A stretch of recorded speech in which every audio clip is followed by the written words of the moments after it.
Hello friends and welcome to we are classes 20 lecture number 4 में आप सभी का स्वागत है। इस लेक्चर में हम आज देखने वाले हैं फिजिकल डिविजन्स।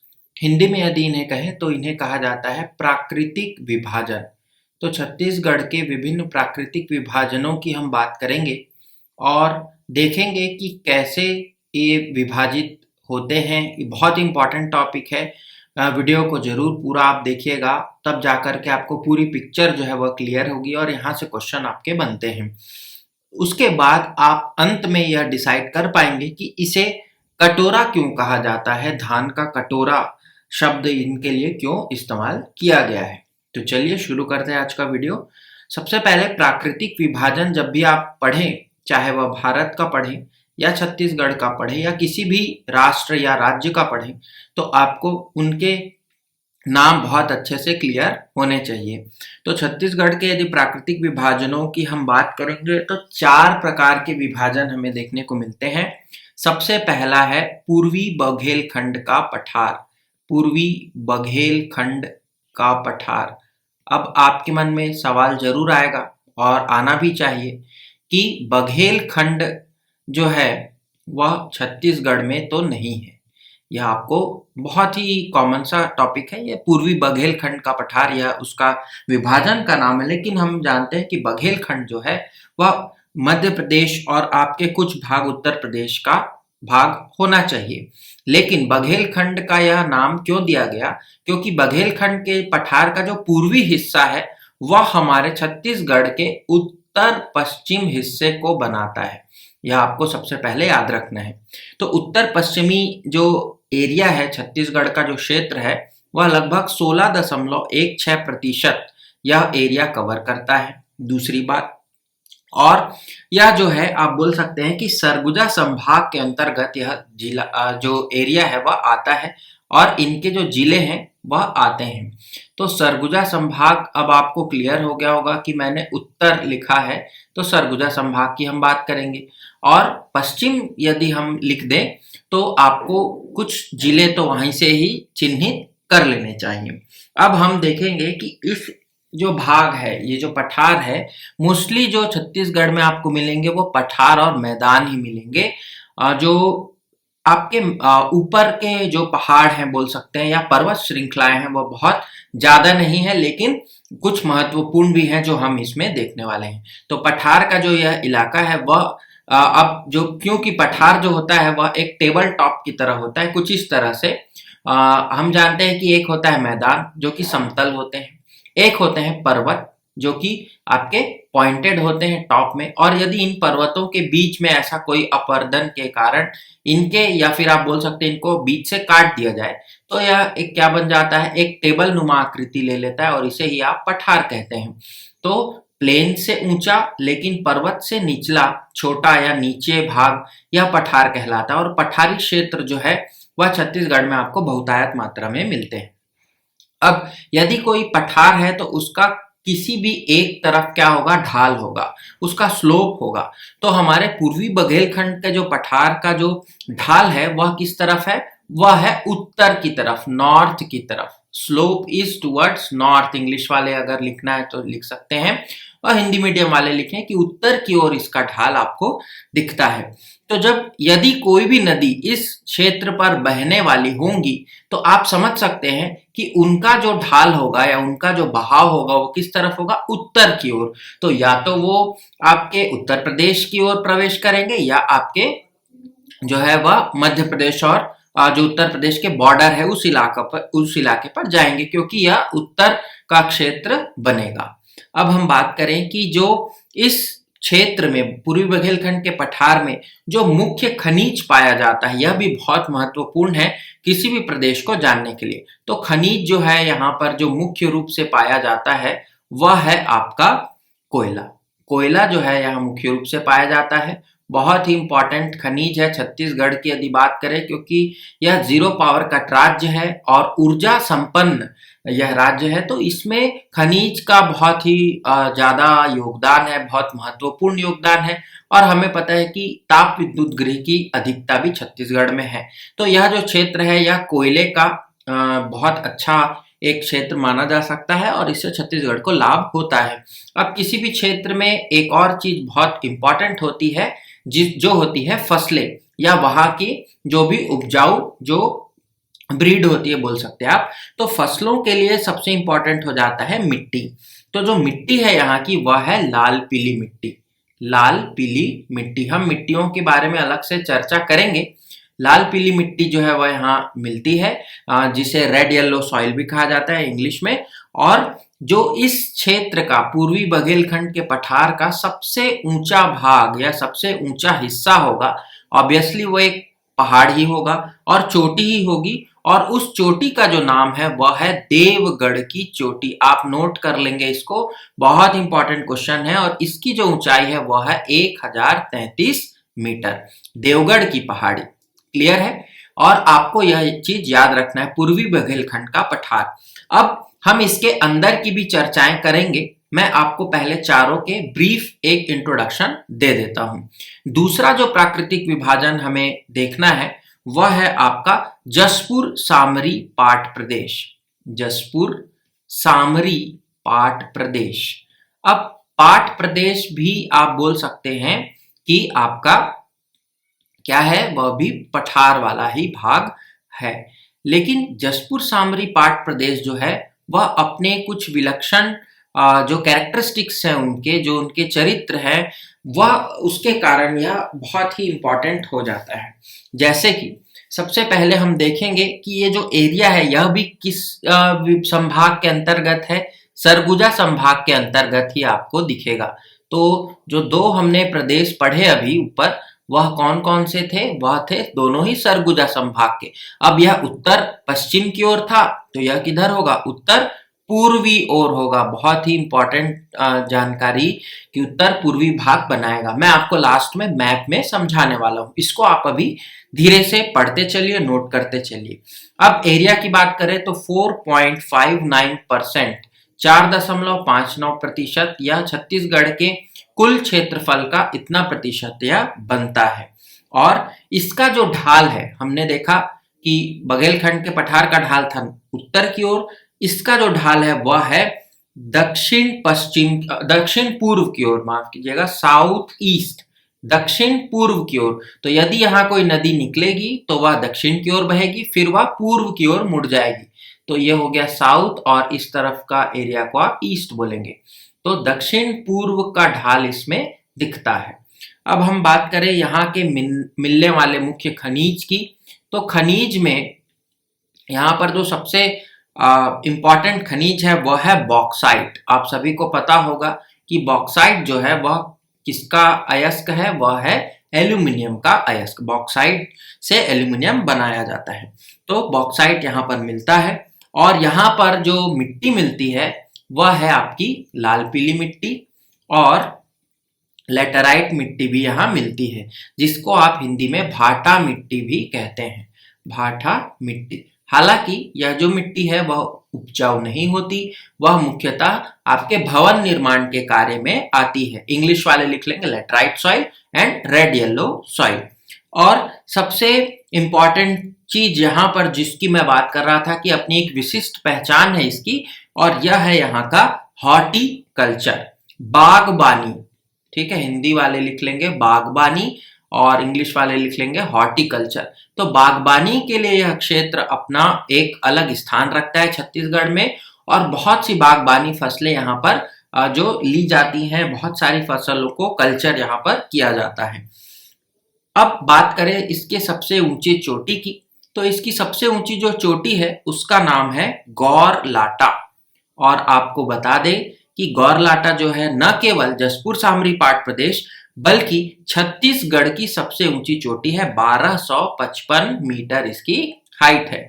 तो जसपुर सामरी पाट प्रदेश जो है वह छत्तीसगढ़ का सबसे ऊंचा स्थान वह वहां पर आपको मिलेगा गौरलाटा के नाम से। क्लियर है? 1033 मीटर देवगढ़ का था और 1255 मीटर आपके जसपुर सामरी पाट प्रदेश के गौरलाटा का है। बात करेंगे हम तीसरे विभाजन की। तीसरा जो विभाजन है वह है हमारा महानदी बेसिन, महानदी घाटी आप बोल सकते हैं, महानदी बेसिन। ठीक है, नदी घाटी बेसिन। अब चूंकि महानदी बेसिन जो है वह सबसे ज्यादा 50.34% सबसे अधिक एरिया को कवर करता है और सब सर्वाधिक क्षेत्रफल यह दिखाता है, तो सबसे महत्वपूर्ण जो हमारा प्राकृतिक विभाजन है वह हो जाता है महानदी बेसिन का। इसे आप छत्तीसगढ़ के मैदान के नाम से भी जानते हैं। छत्तीसगढ़ के मैदान, चूंकि यह समतल जमीन है और यहाँ पर जो नदियां हैं वह बहुत बहुतायत मात्रा में मिलती है, खास करके महानदी एवं उसकी सहायक नदियां। और चूंकि नदियों के जो जल है उससे यह क्षेत्र सिंचित होता है, इस कारण यहाँ पर फसलें जो है वह बहुत अधिक अच्छी होती हैं, अधिक मात्रा में होती हैं और छत्तीसगढ़ के मैदान की जो उपजाऊ भूमि बनाती हैं। तो हम देखेंगे कि लगभग आधा हिस्सा 50% मतलब आधा हिस्सा हो गया लगभग, वह जो क्षेत्र है वह महानदी बेसिन का भाग है, या आप छत्तीसगढ़ के मैदान इसे कह सकते हैं। अब इसमें जो संभाग आएंगे वह 3 संभाग आएंगे। सबसे पहला तो आएगा आपका रायपुर, दूसरा संभाग जो आएगा वह है बिलासपुर और तीसरा संभाग जो आएगा वह है दुर्ग। और मेरे हिसाब से यह सभी आप एक आम नागरिक की तरह भी बोल सकते हैं कि जो तीनों सबसे ज्यादा विकसित संभाग हैं वह संभाग यहाँ आपको देखने को मिलेंगे। खास करके हम इंडस्ट्रियल और एग्रीकल्चरल पॉइंट ऑफ व्यू से इनको विकसित कह रहे हैं। आगे बात करें कि यहाँ पर जो मिलने वाला खनिज है वह सबसे महत्वपूर्ण खनिज कौन सा है, तो यहाँ पर जो आपको सबसे महत्वपूर्ण खनिज मिलेगा वह मिलेगा चूना पत्थर, हिंदी में इसको बोलते हैं लाइमस्टोन, और डोलोमाइट। डोलोमाइट बहुत ही इंपॉर्टेंट 2 खनिज यहाँ आपको देखने को मिलेंगे, चूना पत्थर और डोलोमाइट। चूना पत्थर यदि किसी क्षेत्र पर मिलता है तो वहां पर आप देखेंगे कि सीमेंट का प्लांट आपको देखने को मिलेगा। और छत्तीसगढ़ के मैदान में खास करके बलौदाबाजार जिले में आपको चूना पत्थर की बहुतायत मात्रा होने के कारण सीमेंट प्लांट की अधिकता वहां दिखती है। डोलोमाइट का उत्पादन भी किया जाता है, काफी इंपॉर्टेंट यह भी खनिज माना जाता है। आगे बात करेंगे कि यहाँ पर मिलने वाली मिट्टी की, तो क्योंकि महानदी बेसिन का सर्वाधिक हिस्सा धान की फसल के लिए उपयोग होता है या धान की फसल यहाँ बहुत अच्छी होती है, तो धान की फसल के लिए सर्वाधिक उपयोगी मिट्टी होती है लाल पीली मिट्टी। और नदियों की अधिकता होने के कारण पानी की जो समस्या है वह यहाँ नहीं होती, तो लाल पीली मिट्टी और अधिक सिंचित क्षेत्र होने के कारण महानदी बेसिन या छत्तीसगढ़ के मैदान में मुख्य फसल धान बहुतायत मात्रा में मिलता है और वहां से फिर क्या होता है, इसका उत्पादन जो है वह सर्वाधिक होता है। अब बात करेंगे हम सबसे ऊंची चोटी की, तो महानदी बेसिन की सबसे ऊंची जो चोटी है वह है बदरगढ़ की चोटी। बदरगढ़ की चोटी, बदरगढ़ की चोटी जिसकी ऊंचाई है 1176 मीटर, तो यह आपको याद रखना है। और इस क्षेत्र में जो आपको इंपॉर्टेंट चीजें ध्यान में रखनी है वो हम इसके आगे डिटेल में और बात करेंगे, अभी आप बेसिक हम देख रहे हैं। और जो हमारा अंतिम विभाजन है, चौथा विभाजन है, वह है आपका दंडकारण्य का पठार। दंडकारण्य का पठार, दंडकारण्य का पठार। हिंदी की राइटिंग मेरी उतनी अच्छी नहीं बनती, मैं इंग्लिश मीडियम से ही हूँ, तो आप थोड़ा सा हिंदी मीडियम वाले देख लेंगे। लिखने के समय हो सकता है कि हिंदी माध्यम के छात्रों को कोई दिक्कत हो, तो आप अपना थोड़े स्वविवेक से और बुक की सहायता से आप अपने नोट्स को तैयार कर लीजिएगा। यह जो दंडकारण्य का पठार है वह अगर एरिया वाइज बात करें तो 29.91%, लगभग 29%, सॉरी 28.91 या 29% आप बोल सकते हैं, यह एरिया को कवर करता है। और 29% को आप यदि 30 मान के चले तो वह आपका लगभग 1/3 हिस्सा आप बोल सकते हैं। फिर मैदानों के बाद छत्तीसगढ़ के मैदान या महानदी बेसिन के बाद सर्वाधिक एरिया जो है वह कवर करता है दंडकारण्य का पठार। और दंडकारण्य आप सभी को पता है कि छत्तीसगढ़ के दक्षिणी क्षेत्र को कहा जाता है, जहां पर आपको जो मेन एरिया मिलेगा वह है बस्तर, और बस्तर का संभाग जो है वह इस दंडकारण्य पठार को मेनली कवर करता है। अब यदि हम स्लोप की बात करें, नदियों के ढाल की बात करें या इस पूरे क्षेत्र के ढाल की बात करें, तो वह है साउथ वेस्ट, दक्षिण पश्चिम, साउथ वेस्ट यह ढाल बनेगा। यदि कोई नदी यहाँ बहेगी तो वह पहले दक्षिण की ओर मुड़ेगी, उसके बाद वह पश्चिम की ओर अपना रास्ता तय करती हैं। जो यहाँ के सबसे महत्वपूर्ण खनिज है वह आपको पता ही है, वह है लोहा, लौह अयस्क, जिसको आप बोलते हैं आयरन ओर। और उसके बाद यदि कोई इंपॉर्टेंट है तो वह है टिन, और कहीं कहीं पर यहाँ पर आपको हीरा भी मिलेगा, कोरंडम भी मिलता है। वैसे तो बहुत सारे हैं, लेकिन इंपॉर्टेंट की हम बात करें तो लौह अयस्क और टिन जो है वह सबसे महत्वपूर्ण है। टिन के लिए आप सभी को पता है, या नहीं भी पता तो आप नोट कर लीजिए कि छत्तीसगढ़ ही केवल भारत में टिन उत्पादक राज्य है। टिन का जो है वह सामरिक महत्व है, स्ट्रेटेजिक इसको एलिमेंट कहा जाता है, स्ट्रेटेजिक मेटल कहा जाता है। तो टिन के बारे में यह जानकारी आप नोट जरूर कर लीजिएगा। अब बात करें सबसे ऊंची चोटी की, तो यदि कभी बैलाडीला की पहाड़ी के नाम आपने सुना होगा, जहां से लौह अयस्क कलेक्ट किया जाता है, निकाला जाता है, और जो संस्थान है वह है एनएमडीसी।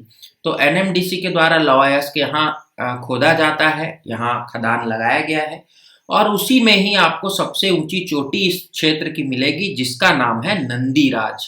नंदीराज पर्वत है, बैलाडीला की पहाड़ी, बैलाडीला रेंजेस बोलते हैं आप, पर्वत श्रृंखला है, और इसकी ऊंचाई है 1210 मीटर, और छत्तीसगढ़ में यह दूसरे स्थान पर है सबसे ऊंचे में। हमने देखा था 1255 में कौन था, गौरलाटा, और 1210 मीटर में नंदीराज आपको दिखेगा, जो कि छत्तीसगढ़ का दूसरा सबसे ऊंचा स्थान है। दंडकारण्य पठार का यह सबसे ऊंचा स्थान है। कहाँ मिलेगा आपको यह, दक्षिण बस्तर दंतेवाड़ा जिले में आपको मिलेगा। तो यह थी जानकारी हमारे जितने भी प्राकृतिक विभाजन हैं उनके, बहुत ही ब्रीफ में मैंने आपको बताया। अब हम थोड़ा देख लेते हैं मैप की सहायता से कि कैसे हमारे यह जो स्थान है वह बटे हुए हैं। तो मैं आप लोगों के लिए एक बहुत ही हाथ से ही बना लेता हूँ एक मैप, जिसमें आपको बहुत ज़्यादा दिक्कत ना हो समझने में। और यदि आप इस तरह से नोट्स बनाते हैं तो आप भी ऐसे ही प्रैक्टिस कर लेंगे, ताकि आपका क्या हो, हाथ से ही आप अपने जो मानचित्र है उनको बनाएं। आपको मेंस में इसका फायदा देखने को जरूर मिलेगा। तो यह कुछ हमारा छत्तीसगढ़ का मैप आपको दिख गया। शायद मैं लगभग अगर बात करूं तो काफी अच्छा बन गया है मैप, और प्रैक्टिस करने से आप भी बना सकते हैं। अब हम एरिया यहाँ पर सेपरेट करते जाएंगे। सबसे पहले हमने उत्तर पूर्व का जो एरिया लिया था वह कुछ इस तरह से था। यह है आपका पूर्वी बघेलखंड का पठार, ईस्टर्न बघेलखंड प्लेट्यू मैं इसको बोलूंगा। फिर यहाँ पर आपने देखा एक पाट प्रदेश जिसका नाम है जसपुर सामरी पाट प्रदेश। फिर हमने देखा सबसे बड़ा क्षेत्र जिसको आपने कहा छत्तीसगढ़ के मैदान या फिर महानदी बेसिन, छत्तीसगढ़ प्लेन्स। और लास्ट में दक्षिणी ओर आपको दिखा दंडकारण्य प्लेट्यू। तो यह 4 विभाजन आपको देखने को मिलते हैं। अब इन 4 विभाजनों में यदि इनके अलग अलग स्वरूपों की चर्चा करें और यहाँ पर भी बहुत इंपॉर्टेंट चीजें ढूंढें, तो यहाँ आपको अगर हम ईस्टर्न बघेलखंड प्लेट्यू की बात करें तो सबसे पहले आपको नोट डाउन कर लेना है, यहाँ पर मिलेगा आपको चांग बखार और देवगढ़ की पहाड़ी। चांग बखार और देवगढ़ की पहाड़ी, देवगढ़ पहाड़ी। अभी हमने देखा देवगढ़ जो है वह सबसे ऊंची चोटी है। तो पहला जो इसका और विभाजन यदि आप देखें तो वह चांग बखार देवगढ़ पहाड़ी, जो कि सूरजपुर और कोरिया जिले में विस्तृत है। हसदेव नदी का उद्गम आपको यहाँ से देखने को मिलेगा, और यह कैमूर पर्वत श्रृंखला का भाग माना जाता है, कैमूर पर्वत श्रृंखला का। फिर इसी में क्षेत्र में आपको मिलेगी एक रामगढ़ की पहाड़ी, रामगढ़ की पहाड़ी, रामगढ़ पहाड़ी, जिसका पौराणिक एवं ऐतिहासिक महत्व है। सतपुड़ा पहाड़ी का यह भाग है और सरगुजा डिस्ट्रिक्ट में, सरगुजा जिले में यह फैला हुआ है। रामगढ़ की पहाड़ी आपको देखने को मिलेगी। यहाँ सीता बेंगरा, जोगी मारा और लक्ष्मण बेंगरा गुफा दिखेगी। सीता बेंगरा गुफा में आपको विश्व की प्राचीनतम नाट्यशाला जो कि भरत मुनि के द्वारा बनाई गई है, वह ऐसा आपको यहाँ वर्णन मिलता है। बहुत सारे अभिलेख आपको मिलेंगे जिसमें जो मौर्य के राजा थे, मौर्य सम्राट थे अशोक, उनका अभिलेख आपको मिलेगा पाली भाषा और ब्राह्मी लिपि में। फिर देवदत्त और जो देवदासी सुतनुका की कथा यहाँ पर मिलती है। तो रामगढ़ की पहाड़ी का बहुत ही ज्यादा महत्व है। फिर आपको एक इंपॉर्टेंट चीज यहाँ बताऊं कि मेघदूत जो कि कालिदास की एक रचना है, ऐसा माना जाता है कि उन्होंने यह रचना इसी पहाड़ी पर, इसी गुफा में बैठकर लिखी और इसका जो छत्तीसगढ़ी रूपांतरण किया वह किया था मुकुटधर पांडे ने, जो कि छत्तीसगढ़ में छायावाद के कवि के नाम से जाने जाते हैं। सीताकुंड, जहां रामायण काल की यह घटना या रामायण काल का यह संस्मरण आप कह सकते हैं, जहां पर जो वाटर कंजर्वेशन है, पानी को बचाने का जो एक मैसेज है, वह आपको देखने को मिलेगा। तो रामगढ़ की पहाड़ी और चांग बखार देवगढ़ पहाड़ी आपको बहुत ही इंपॉर्टेंट, ये दो स्पॉट यहाँ इंपॉर्टेंट है, इनको आप जरूर पढ़ लीजिएगा। मैंने आपको बहुत सारी जानकारी यहाँ से दे दी। अब हम बात करेंगे जसपुर सामरी पाठ प्रदेश की। तो जसपुर सामरी पाठ प्रदेश में सबसे महत्वपूर्ण जो पाठ है वह है आपका मैन पाठ। मैन पाठ जो है वह सरगुजा जिले में है। इसे छत्तीसगढ़ का शिमला कहा जाता है। छत्तीसगढ़ का शिमला कहा जाता है। माइनस में यहाँ टेम्परेचर पहुंच जाता है। यहाँ पर 1962 में जो तिब्बत से शरणार्थियों को यहाँ बसाया गया था और आपको तिब्बत के कल्चर यहाँ पर बिल्कुल दिखेगा यदि आप वहाँ जाते हैं। टाइगर पॉइंट और इको पॉइंट वहाँ के बहुत ही फेमस पॉइंट्स हैं। हिल स्टेशन के रूप में यह एरिया जो है वह बहुत ही इम्पॉर्टेंट है और पर्यटन क्षेत्र यहाँ पर आप बोल सकते हैं कि बहुत ही अच्छा है। वहाँ पर आपको एक जलजली नामक स्थान मिलेगा। यह जलजली भी इसी के आसपास का क्षेत्र आपको दिखता है। उल्टा पानी भी आप बोल सकते हैं, तो बहुत इंपॉर्टेंट है। उसके बाद हम बात करेंगे जशपुर पाठ की। तो जशपुर पाठ जो है मैन पाठ के बाद बहुत इंपॉर्टेंट है, क्योंकि यह सबसे बड़ा और सबसे लंबा पाठ है पूरे छत्तीसगढ़ का। तो जशपुर पाठ जो है वह जशपुर जिले में स्थित है, सबसे लंबा और सबसे बड़ा पाठ। फिर पंडरा पाठ यहीं पर ही आपको मिलेगा। पंडरा पाठ, देखिए ये जो पाठ प्रदेश है ये मैं आपको अवस्थिति के हिसाब से नहीं, केवल इनको पॉइंट आउट करा रहा हूं। आप मैप में एक बार जरूर इन्हें मिला लीजिएगा, यह क्रम ऐसा नहीं है, ठीक है। पंडरा पाठ जो है वह ईब और कन्हान नदियों का उद्गम स्थल है, जशपुर में ही। फिर आपको एक और पाठ दिखेगा, जारंग पाठ। जारंग पाठ, जारंग पाठ जो है वह सरगुजा का जो सबसे बड़ा बॉक्साइट एरिया आपको वहां देखने को मिलेगा। सरगुजा का सबसे बड़ा जो बॉक्साइट का इलाका है, ठीक है। फिर हम बात करेंगे सामरी पाठ की, जो कि इसका नाम भी है जशपुर सामरी पाठ प्रदेश। जशपुर पाठ और सामरी पाठ दो इंपॉर्टेंट पाठ हैं। तो जशपुर पाठ जो आपको जशपुर जिले में दिखा, लेकिन सामरी पाठ जो है वह आपको बलरामपुर जिले में दिखेगा और यह सबसे ऊंचा पाठ प्रदेश है, जहां पर आपको मिलेगी गौरलाटा की चोटी। तो आपको एक आइडिया यहीं से लगा लेना है कि चूंकि गौरलाटा की चोटी छत्तीसगढ़ की सबसे ऊंची चोटी है, तो सामरी पाठ प्रदेश हमारा सबसे ऊंचा पाठ प्रदेश डेफिनेटली होगा।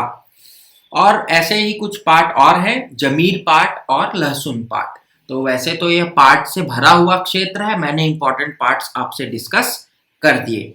अब हम बात करेंगे हमारे छत्तीसगढ़ के सबसे इंपॉर्टेंट एरिया की, जिसको आप छत्तीसगढ़ के मैदान के नाम से जानते हैं। तो यहाँ देखिए, महानदी के जो सहायक नदियां हैं एवं महानदी के द्वारा सिंचित होने के कारण इस क्षेत्र में आपको बहुत सारे क्या दिखेंगे, फसलों की क्षेत्र यहाँ दिखने वाले हैं। यह हम फसलों में बात करेंगे। अभी हम बात करते हैं हमारे प्राकृतिक विभाजन की। तो यहाँ पर आपको दिखेगा सबसे पहले पेंड्रा लोरमी का पठार। पेंड्रा लोरमी का पठार, पठार क्षेत्र की बात करें, यहाँ पर जो पलमा चोटी है बिलासपुर में और लाफागढ़ है कोरबा में, वह आपको सबसे ऊंची चोटी यहाँ देखने को मिलेगी। पेंड्रा लोरमी पठार के क्षेत्र में जो बिलासपुर की ऊंची चोटी वो पलमा चोटी 1080 मीटर और लाफागढ़ जो कि कोरबा में है 1048 मीटर। फिर आपको मिलेगा छुरी उदयपुर की पहाड़ी। छुरी उदयपुर की पहाड़ी, तो छुरी उदयपुर वाला जो हिस्सा है जो आपको दिखने को मिलता है उदयपुर पहाड़ी, यह आपको अगेन रायगढ़ और कोरबा जिले में आपको दिखेगा, सरगुजा जिले में आपको दिखेगा और रिहंद नदी का उद्गम आपको यहाँ देखने को मिलेगा। फिर हम बात करें मैकल श्रेणी की, तो जो मैकल श्रेणी है वह कुछ यहाँ पर आपको देखने को मिलेगी। जो कबीरधाम का जिला है मैकल रेंज, वह आपको कबीरधाम और राजनांदगांव जिले के कुछ क्षेत्र को कवर करती है। सतपुड़ा पहाड़ी का यह जो एक्सटेंशन है आप बोल सकते हैं, और मैकल पहाड़ी के कारण कबीरधाम जिला जो है वह आपको वृष्टि छाया प्रदेश, रेन शैडो एरिया वहां बनता है। और मैकल श्रेणी जो है वह शिवनाथ और वेनगंगा के बीच जल विभाजक का कार्य भी करती है, वाटर डिवाइड का कार्य करती है, जो कि आपकी वेनगंगा जो आप बोल सकते हैं गोदावरी की सहायक नदी है और शिवनाथ जो कि महानदी की सहायक नदी है, दोनों के बीच में यह मैकल की श्रेणी जल विभाजक का कार्य करती है। और बीच में आप देखेंगे कि रायगढ़ बिलासपुर का मैदान आपको पड़ता है और यहाँ पर जो बिलासपुर, जांजगीर चांपा और रायगढ़ जिले हैं वहां पर ही आपको फसलों की, खास करके धान की फसलों की अधिकता मिलती है, जिससे यह छत्तीसगढ़ का मैदान जो है वह धान का कटोरा कहलाता है। कटोरा शेप क्यों हुआ आगे देखेंगे लास्ट में। यहाँ पर कुछ इंपॉर्टेंट पहाड़ी हैं, इनकी लिस्ट मैं टेलीग्राम ग्रुप में डाल दूंगा, वहां से आप उन्हें नोट डाउन कर लीजिएगा। टेलीग्राम ग्रुप जिन्होंने ज्वाइन नहीं किया वह ज्वाइन कर लीजिए, VR क्लासेस 20 के नाम से वहां आपको टेलीग्राम ग्रुप मिल जाएगा। फिर लास्ट में हम आ जाते हैं हमारे दक्षिण छत्तीसगढ़ की ओर और दंडकारण्य का पठार लगभग 29% यह कवर करता है। यहाँ पर आपको दिखेंगे रावघाट की पहाड़ी, रावघाट जो कि आपको कांकेर जिला में दिखने वाला है। रावघाट इंपॉर्टेंट है, अभी यहाँ पर जो रेल लाइन बिछाया जा रहा है उसके लिए आयरन ओर का एरिया यह आपको दिखेगा। फिर बस्तर के मैदान आपको दिखेंगे बीजापुर और सुकमा में। बैलाडीला की पहाड़ी जैसा मैंने आपको बताया दंतेवाड़ा जिले में आपको दिखेगा, और जो कि यहाँ से निकलने वाला लौह अयस्क है यह विशाखापट्टनम ले जाया जाता है और विशाखापट्टनम से इन्हें जापान की ओर भेज दिया जाता है। बस्तर का जो पठार है जिसमें झीरम घाटी और दरभा घाटी आपको दिखने को मिलेगी। झीरम घाटी जो है वह सुकमा जिले में है, जबकि दरभा घाटी जो है वह बस्तर जिले में है। अबूझमाड़ की पहाड़ी, अबूझमाड़ की पहाड़ी आपको देखने को मिलेगी, यह है नारायणपुर जिले में और बहुत ही अधिक वर्षा होने के कारण इसे छत्तीसगढ़ का चेरापूंजी कहा जाता है। फिर केशकाल की घाटी जो कि बहुत ही इंपॉर्टेंट घाटी है और बस्तर का द्वार इसे कहा जाता है, बस्तर का प्रवेश द्वार कहा जाता है केशकाल की घाटी। और यहाँ पर आपको महानदी और इंद्रावती नदी के बीच जल विभाजक यह घाटी बनती है। तेलिन माता का मंदिर यहाँ आपको देखने को मिलता है। हम सारी चर्चाएं और भी करेंगे आगे आने वाले चैप्टर्स में, आप ये चिंता मत करिए कि मैं आपको बहुत शॉर्ट में बता रहा हूँ, डिटेल में हम देखेंगे जब हम उनके फीचर्स को पढ़ेंगे। और अरी डोंगरी भानुप्रतापपुर जिला में आपको रावघाट के जैसे ही अरी डोंगरी भी पड़ेगी, वहां पर भी आपको लौह अयस्क मिलता है। और गड़िया पहाड़, यदि आप कांकेर जिला प्रवेश करते हैं तो कांकेर की जो पहाड़ी है उसे गड़िया पहाड़ कहा जाता है, जहां गड़िया महोत्सव मनाया जाता है। तो यह जानकारी आपको दंडकारण्य के पठार की मैंने आपको दी, आप नोट डाउन जरूर कर लीजिए। इसको डिटेल में हम और आगे आने वाले चैप्टर्स में देखने वाले हैं, तो डोंट वरी, हम आगे भी और इस पर विस्तृत चर्चाएं करेंगे। आप पूरी वीडियोस को जरूर देखिएगा। अब मैं बात करूं कि धान का कटोरा क्यों कहा जाता है छत्तीसगढ़ को। तो धान का कटोरा ही इसलिए कहा जाता है क्योंकि धान की फसल यहाँ अधिक पाई जाती है। अब कटोरा क्यों कहा गया, तो यदि आपने कटोरा को देखा होगा, किसी कटोरे को देखा होगा, तो कटोरे के चारों ओर का जो उसका सरफेस होता है वह उठा हुआ होता है और बीच का जो उसका तली होती है वह निचली होती है, मतलब एक गड्ढा नुमा शेप होता है कटोरे का। तो यदि आप छत्तीसगढ़ के मानचित्र को देखें तो आपको उत्तर पूर्व, उत्तर पश्चिम, फिर आप नीचे आ जाइए दक्षिण पूर्व, दक्षिण पश्चिम एवं पश्चिम क्षेत्र, पूर्वी क्षेत्र, यहाँ सारे जगह पर आपको क्या मिलेंगे, पहाड़ के श्रृंखलाएं मिलेंगी। जैसा कि आप बोल सकते हैं कि एक कटोरे के जो बाउंड्री होती है उसकी तरह। और छत्तीसगढ़ का जो मैदान है वह समतल है। समतल होने के कारण यह इन पहाड़ी इलाकों से नीचे है, तो कुछ इस तरह से वह दिखता है। तो चूंकि एक कटोरा शेप यहाँ ले लेता है छत्तीसगढ़ की, यदि हम एक्सटेंट की बात करें और एल्टीट्यूड्स की बात करें तो वहां आपको दिखेगा कि एक कटोरा शेप वहां बनता है, इसीलिए छत्तीसगढ़ को धान का कटोरा कहते हैं। तो आई थिंक आपको अब क्लियर हो गया होगा कि छत्तीसगढ़ को धान का कटोरा क्यों कहा जाता है। अब अगले जो हमारा चैप्टर होगा, अगला जो वीडियो होगा वह होगा छत्तीसगढ़ की मिट्टियों पर। हमने देखा अभी अलग अलग प्रकार की मिट्टियां इन क्षेत्रों में पाई जाती हैं, कौन सी मिट्टी को क्या कहते हैं, छत्तीसगढ़ के स्थानीय नाम हम देखेंगे, सरगुजा और बस्तर की मिट्टियों की बात करेंगे और अलग अलग मिट्टियों के अलग अलग उनकी प्रॉपर्टीज को भी जानेंगे। तो अगले वीडियो में हम मिट्टी के बारे में पढ़ेंगे। आज के इस वीडियो में इतना ही। आई होप कि आपको वीडियो अच्छी लगी होगी। यदि अच्छी लगे तो लाइक जरूर कर दीजिएगा। ऐप डाउनलोड कर लीजिए, ऐप की लिंक आपको नीचे डिस्क्रिप्शन बॉक्स में मिल जाएगी। So thanks for joining, thank you very much.